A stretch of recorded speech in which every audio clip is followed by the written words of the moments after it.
조갑제 TV 시청자 여러분 안녕하십니까. 2020년 12월 7일 오전 3시 새벽입니다. 어제 미국 조지아주에서 열린 공화당 상원 의원 후보 지지 군중대회에 참석한 트럼프 대통령은 아주 선동적인 연설을 했는데, 거기 나온 공화당 지지자들은 놀랍게도 거의 마스크를 쓰지 않았습니다. 사회적 거리두기 이런 거는 전혀 지켜지지 않았습니다. 그런데 지금 미국에서 하루에 코로나로 2,000명 내지 3,000명씩 죽어나가고 있습니다.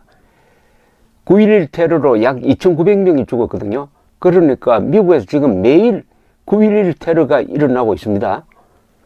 누적 사망자가 28만 명이 되었습니다. 그런데도 트럼프는 그런 위험한 연설을 했습니다. 상상이나 됩니까? 더구나 그 연설 내용이 뭐냐면은 상원 후보, 공화당 상원 후보 두 사람을 지지하는 것은 뒷전이고 근거 없는 선거 부정 음모론만 쏟아냈습니다.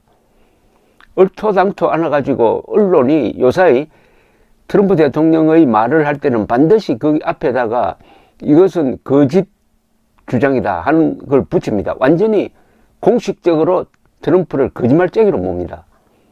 허풍쟁이가 아니에요. 거짓말쟁이입니다. 허풍쟁이는 좀 과장하는 사람인데, 트럼프는 자기가 이 투표, 개표 기계의 조작으로 이길 것인데 졌다고 합니다. 졌다고. 그런데 전국 득표에서 700만 표의 차이로 진 겁니다. 700만 표, 어마어마한 표차죠. 선거인단 수에서는 306대 232, 이제 선거인단을 선택을 하는 각 주의 인정 과정이 거의 막바지에 이르러 가지고 지난 금요일에 이미 인정 주의 합산에 의해서 바이든이 270표를 넘김으로써 이미 당선이 확정된 겁니다. 사실은 조직 행위로서 12월 14일의 선거인단 투표가 있습니다만 이미 확정된 겁니다.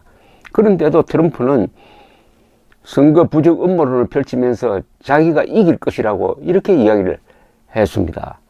이렇게 되니까 지금 공화당은 이 역작용이 나가지고 조지아주에서 공화당 지지자들이 선거관리 제도에 대해서 불신을 해가지고 투표장에 덜 나오게 될 것이다.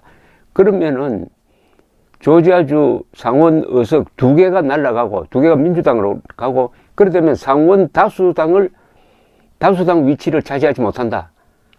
상원에서 지금 다수당은 공화당인데 조지아주에서 한 석만 차지해도 다수당이 되는데 2석을 다 놓칠 경우에는 상원 다수당이 민주당이 돼가지고 민주당이 하원까지 장악하고 있으니까 백악관, 상원, 하원을 완전히 민주당 일색으로 된다.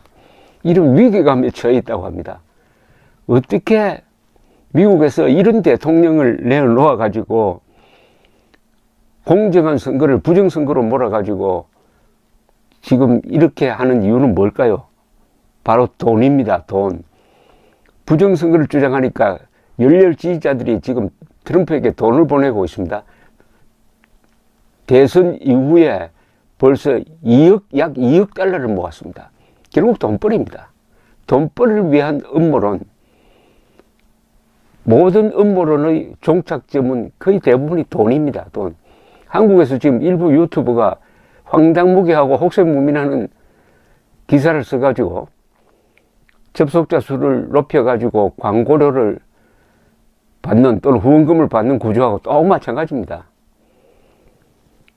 이 음모론을 착각에 의해서 믿는 것하고, 이게 음모론이라는 걸 알면서도 계획적으로 퍼뜨려 가지고 돈벌이에 이용한다 하면은 후자는 이게 범죄의 영역입니다. 이런 궁금증이 생깁니다. 왜 음모론에 빠지면은 트럼프처럼 되느냐?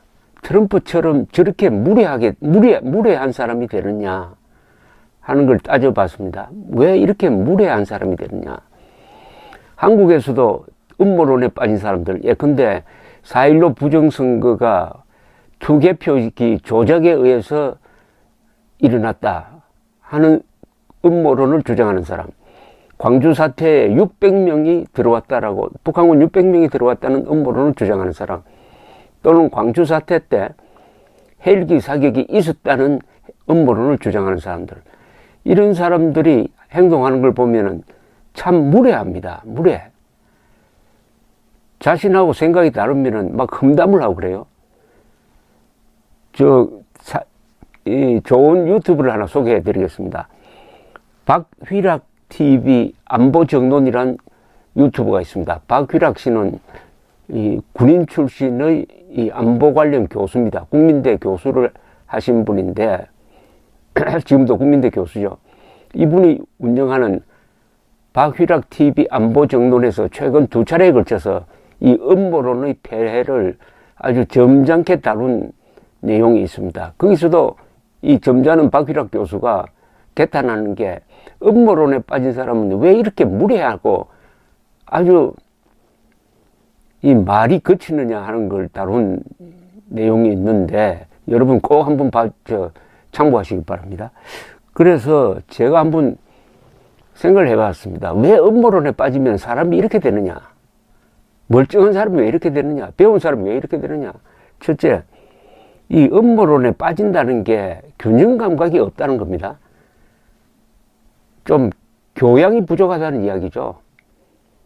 양식에 문제가 있다는 거죠. 아무나 음모론에 빠지는 게 아닙니다. 이게 다 사람을 무례하게 만드는 성품의 이 토양입니다. 그런데 무식한데도 자신은 남이 모르는 비밀을 알고 있다고 아주 스스로 위안을 삼습니다. 엉뚱하게도 선민의식이 생기는 거예요. 자기가 알고 있는 음모론이 다 엉터리인데 이거는 자기만 아는 비밀이다, 신기하다.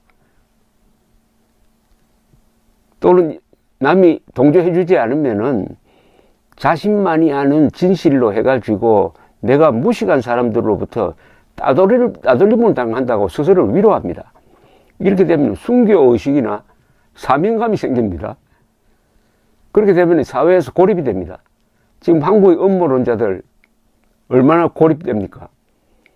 그런 음모론을 이야기하면은 사람 취급 못 받잖아요. 정상적인 사람 취급 못. 그래 되면은 자기들끼리 똘똘 뭉칩니다. 아, 진실을 가진 우리끼리 서로 소통하자. 그럼 더욱더 사회로부터 멀어지죠. 그래 되면 자연히 외부에 대해서 공격적으로 변합니다. 가까운 쪽부터 공격을 합니다. 평소 친하던 사람부터 공격을 합니다. 지금 한국의 우파를 자청하는 음모론자들은 좌파하고 절대 안 싸웁니다. 아니, 싸우면은 판판이 깨지고 괜히 사람 좋은 동료들을 공격합니다. 이렇게 되면은 자연히 공격적으로 되는 거죠. 그 다음에는 마지막 단계는 광신 상태로 갑니다. 컬트 상태로 가죠. 컬트로 가면은 사람이 무례하고 무모해질 수밖에 없습니다.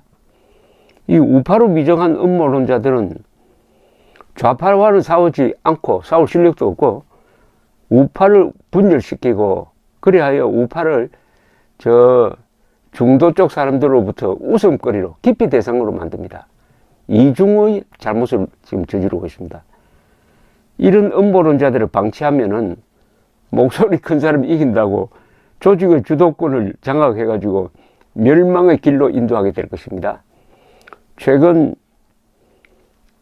우파에서 여러 정당을 만드는 사람들이 있는데 그 정당 만드는 그걸 주도하는 사람들 중에서 4.15 부정선거 음모론자들이 많아요. 그게 아니라고.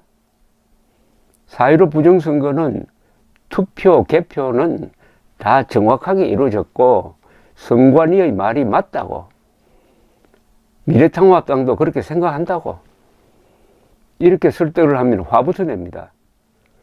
그런데 그런 사람들이 우파 운동의 행동대를 자처하면서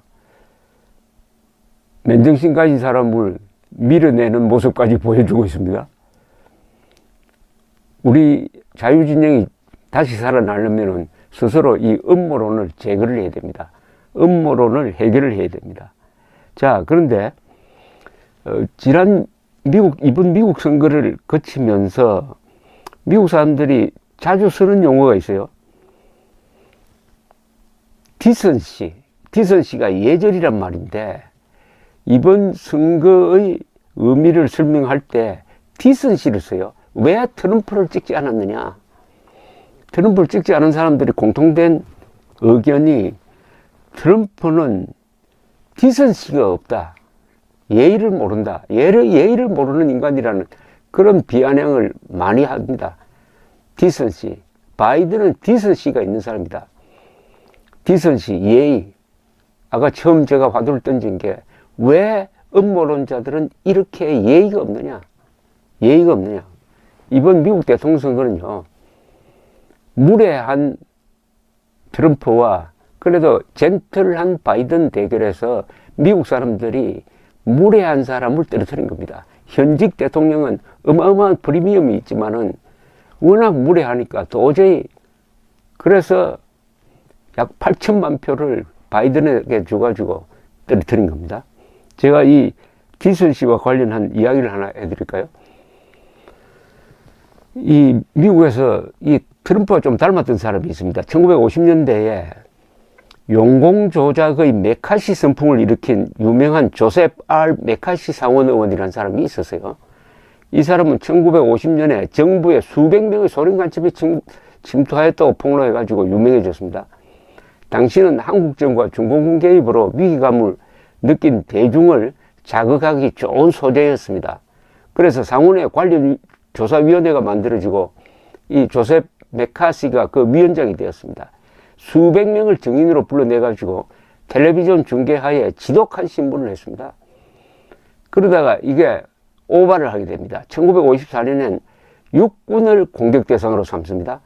지휘부에 간첩이 침투했다는 음모론을 제기하니까 육군이 변호사를 고용해가지고 대응을 합니다. 보스턴에서 개업 중이던 조셉 웰치 변호사는 1954년 6월 9일 상원 청문회에 출석을 했어요.